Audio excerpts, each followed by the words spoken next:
नमस्कार, मैं जूली तिवारी हर समय आपके साथ न्यूज चैनल में आपका स्वागत है। तो चलिए नजर डालते हैं आज के कुछ मुख्य समाचारों पर। कुर्ला तहसील कार्यालय में दलाली के खिलाफ राष्ट्रवादी युवक कांग्रेस का जबरदस्त घेराव आंदोलन, प्रशासन को चेतावनी। कुर्ला तहसील कार्यालय में दलालों की मनमानी, आम नागरिकों का शोषण और प्रशासन की अनदेखी के खिलाफ राष्ट्रवादी युवक कांग्रेस ने आज तहसीलदार श्री दिलीप रायनावार के कार्यालय का घेराव किया। यह आंदोलन मुंबई के राष्ट्रवादी युवक कांग्रेस अध्यक्ष एडवोकेट अमोल मोतले और मुंबई जिला अध्यक्ष कैलाश कुशीर के नेतृत्व में किया गया।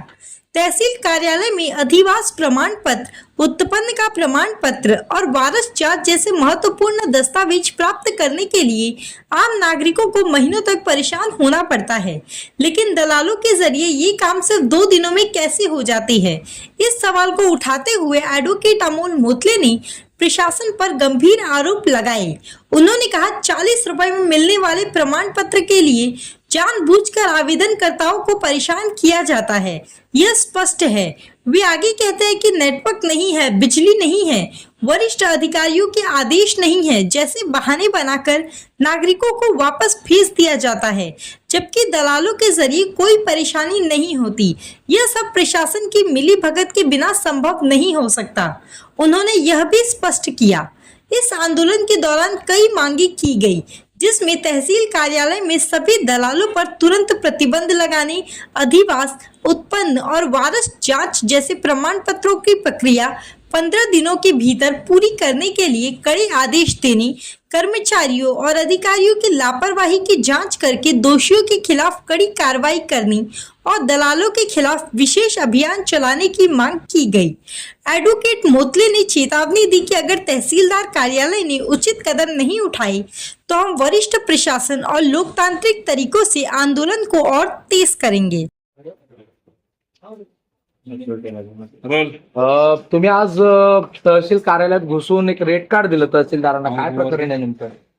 मुलुंड कुर्ला तहसीलदार कार्यालयामध्ये मागच्या अनेक दिवसापासून या ठिकाणी माझ्या नागरिकाने जर डोमेसेसाठी, अधिवासासाठी जर अर्ज केला, उत्पन्न दाखल्यासाठी अर्ज केला, मृत्यूचा वारस साठी अर्ज केला, तर किमान 15 दिवसात त्याला प्रमाणपत्र मिळणं अपेक्षित असताना या ठिकाणी त्या प्रमाणपत्र मिळण्याच्या अगोदर अर्जामध्ये मागचे त्रुटी काढणार, त्रुटी काढून त्याला विलंब लावण्याचं 2-2, 3-3 महिने लावतात। तेच जर काम या आवारात, या परिसरामध्ये एखादा दलाल भेटला, तो दलाल एका दिवसात अर्ज प्राप्त झाल्यानंतर एका दिवसात प्रमाणपत्र मिळवून देतो 5,000 रुपयामध्ये। 2 दिवसात पाहिजे असेल तर 2,500 रुपये, 3 ते 4 दिवसात पाहिजे असेल तर 2,000 रुपये। कोणतेच कागदपत्र नसताना तुम्हाला आदिवासी प्रमाणपत्र पाहिजे असेल तर 10,000 ते 15,000 रुपये घेऊन तुम्हाला प्रमाणपत्र दिलं जातं। हीच मागणी घेऊन आज राष्ट्रवादी युवक काँग्रेस शरदचंद्र पवार पक्षाच्या वतीने मी स्वतः मुंबई अध्यक्ष, आमचे जिल्हाध्यक्ष, सगळे तालुका अध्यक्ष, सगळे पदाधिकारी, आमच्या महिला भगिनी देखील आलेल्या आहेत। त्यांना मागच्या अनेक दिवसापासून हा त्रास सहन सोसावा लागतोय। याच्यावरती अनेक वर्तमानपत्रातून देखील बातम्या आलेल्या आहेत, परंतु तहसीलदार कार्यालयामध्ये तहसीलदारांना आज आम्ही भेटून ती माहिती दिलेली आहे। जे संबंधित त्यांचे अधिकारी आहेत तिच्यावरती कारवाई झाली पाहिजे। ज्यांनी कुणी दलालामार्फत जे प्रमाणपत्र वाटप केले गेलेले आहे त्याची चौकशी झाली पाहिजे, ही मागणी करण्यासाठी आज आम्ही त्यांना निवेदन दिलेलं आहे।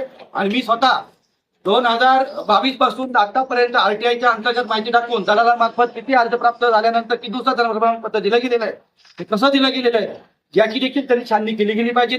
या सर्व मागण्या घेऊन आम्ही या ठिकाणी आलेलो आहे। आम्ही त्यांना हे सांगितले, कायद्याच्या चौकटी जाऊन तुम्ही नियमाचं पालन करून महाराष्ट्र ऍक्शन ऍक्ट जो कायदा आहे, पब्लिक ऍक्ट कायदा आहे 2015 नागरिक सुविधा, कोणतेही प्रमाणपत्र देताना 15 दिवसात दिलं गेलं पाहिजे। हा शासनाचा कायदा असताना देखील या कायद्याचं पायमल्ली या ठिकाणी केली जाते आणि राजरोसपणे पैसे देऊन या ठिकाणी दलालांच्या मार्फत प्रमाणपत्र वाटण्याचं काम जे चालू आहे त्याला प्रतिबंध घातला गेला पाहिजे, या मागणीसाठी आम्ही आलेलो आहोत। अमोलजी, तुम्ही आरोप करताय, मात्र तहसीलदारांचं म्हणणं आहे काहीतरी तांत्रिक मुद्दे आहेत त्यांचे, इंटरनेट पण स्लो होतो, कधी एकच त्यांच्याकडे सेतू आहे, पण त्यांचे कर्मचारी जागेवर नसतात, आता आपण पाहिलं। हे बहाणे सांगतात आणि कागद देतात, परंतु नेट आता मुंबई शहरामध्ये आहे, लाईटचा कसला प्रश्न नाहीये। अधिकारी दलालांना भेटायला बाहेर जातात, हॉटेलमध्ये भेटतात, परंतु नागरिकांनी या ठिकाणी भेटत नाही। त्यांच्या कानावर घालण्यासाठी आम्ही या ठिकाणी आलो होतो। आपण स्वतः पाहिलं असेल त्या ठिकाणी आमच्या बरोबर काही पीडित नागरिक देखील आले होते। अर्ज करून 2-2 महिने झाले देखील त्यांना अजून ते प्रमाणपत्र मिळाले नाहीये. तुम्ही स्वतः पाहिलं असेल ऑन रेकॉर्ड आणि स्वतः तहसीलदार साहेबांसमोर असं कुठेही आम्ही आमच्याकडे पुरावे असल्याशिवाय आपण कोणतेही काम करत नाही. पुराव्यासहित हे आम्ही आज तहसीलदार कार्यालयामध्ये दाखवून दिलेलं आहे. त्याच्यामुळे तहसीलदारांची पुढे कारवाई करण्यासाठी त्यांनी ते तत्पर दाखवली पाहिजे. याचबरोबर या ठिकाणी पोलीस देखील आले होते. पोलिसांनी देखील आम्ही ते समोर दाखवलेलं आहे. पोलिसांनी देखील त्यांचे रेकॉर्ड घेतलेले आहे. स्वतः त्यांनी फोन लावलाय का अधिकाऱ्याला 3,000 रुपये माहिती तुला देतो असं सांगितलं. त्यांनी देखील ते कबूल केलेलं आहे. आपण स्वतः ते ऐकलं असतं.